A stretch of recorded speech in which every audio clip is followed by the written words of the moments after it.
Aqua plant Sri Lanka 2025 சர்வதேச கண்காட்சி நாட்டின் நீரியல் துறைக்கு புதிய உத்வேகத்தை அளிக்கும் எனவும் உள்நாட்டு மற்றும் சர்வதேச முதலீடுகளை ஈர்க்கும் எனவும் நம்பிக்கை வெளியிடப்பட்டுள்ளது.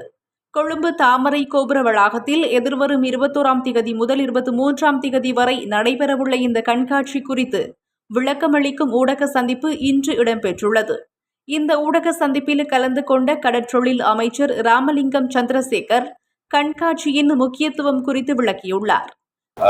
எதிர்வரும் 21ஆம் திகதி 22ஆம் திகதி 23ஆம் திகதிகளில் பாரிய ஒரு கண்காட்சியை நடாத்துவதற்கு நாங்கள் ஏற்பாடு செய்திருக்கிறோம்.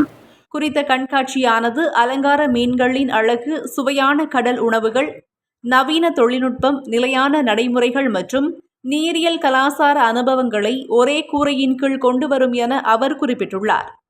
மேலும் 150க்கும் மேற்பட்ட உள்நாட்டு மற்றும் சர்வதேச கண்காட்சி அரங்குகளோடு இந்த கண்காட்சி இடம்பெறவுள்ளது.